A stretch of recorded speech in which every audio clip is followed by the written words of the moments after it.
So Brian Myers, Kurt Hawkins at Hawkins. the time. Yep. So where was that pairing put together? Were you guys friends? We were friends. Yeah, just you know, there was a group of us that used to hang out in the stands. And it was like me, Hawkins, Tyson Kidd, Kurt Hussey, who's Fandango. I mean, we just get a group of guys up there that would just have a good time and hang out. Hawkins and I got demoted to NXT about the same time.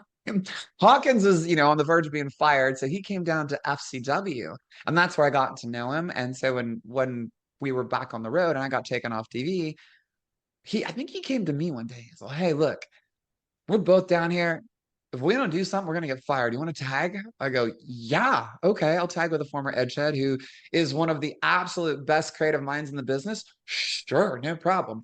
And so he just kind of like led the tag team with all the ideas. I take zero credit for anything. Hawkins is a creative genius when it comes to putting matches together, when it comes to pitching creative ideas.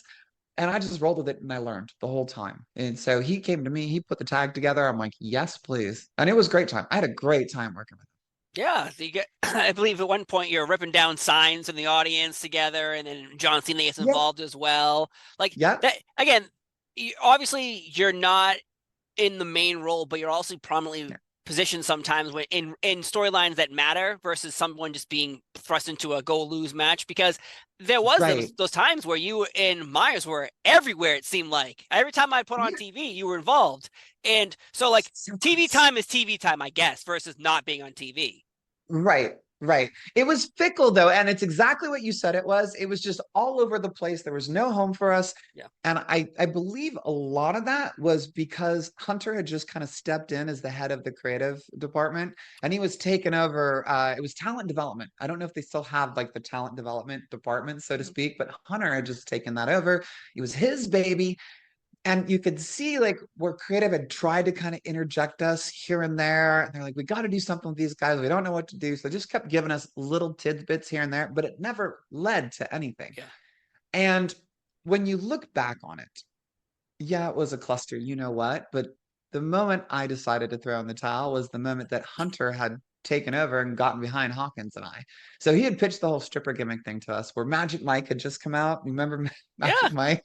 But like Channing Tatum and like Nash was in it. So Hunter and Nash are buddies. It was like this big thing. And so he just pitches the stripper gimmick to us. And Hawkins and I are like, okay, yeah. And he said, look, it doesn't matter how you get over. Once you're over, then we can bend and mold the characters from there. But let's just get you guys over first. Okay, cool. Talk to Vince about it, and like like everybody loved it. Vince was just loving it. And it was after that second time, I just was like, I gotta go. I can't be here anymore. Like my daughter was 8 months old. She knew I was leaving. I was gone 6 days a week. I'm like, I cannot be a FaceTime parent. This is not for me.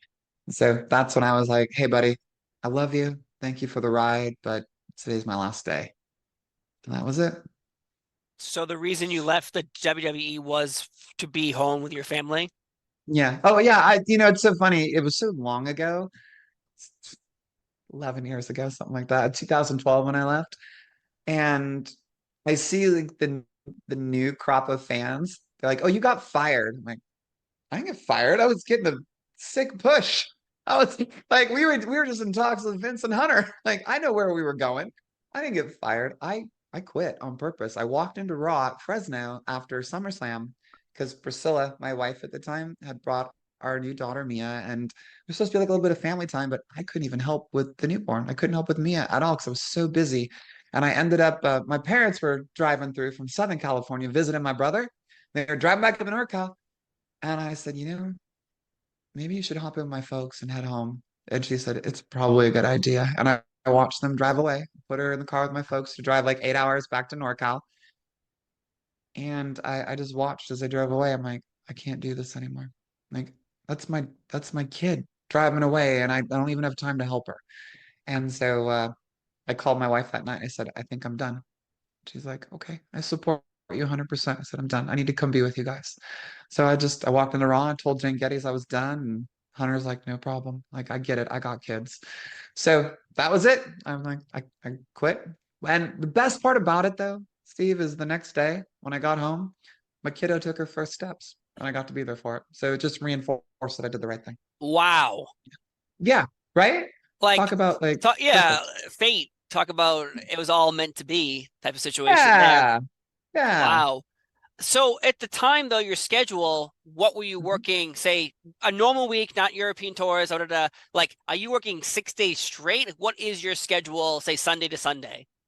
Yeah. So if we were doing house shows and Hawkins and I were starting to do those again, I would leave on a red eye Thursday night out of San Okay. Francisco because there's only a couple of us on the West Coast, or there were at the time. It was like Ray, Masters, and myself, and Jomo. But I think Jomo had gone by then. But like we were the only ones on the West Coast. So I'd leave on a red eye out of San Francisco, and I was an hour and a half from SFO Airport. So I'm north of the Golden Gate, like 40 minutes. And to top it off, I would just take like one of the little airport express buses. So it's like a 2+ hour ride on a bus to the airport. So I had to leave super early, catch the red eye. The next morning, Masters and I would meet up. We'd grab a hotel room together. We would crash on a Friday morning. We'd just go sleep. And then we go to the house show Friday night, drive 300 miles when the house show's over to the next city on Saturday night. Sunday night, same thing. And then without fail, they want Raw so far apart from the house shows that they can pack the house no matter what. It's like a 300-mile drive usually after your show on Sunday night. So we drive 300 miles. Monday night, we tape Raw if we were lucky to be on.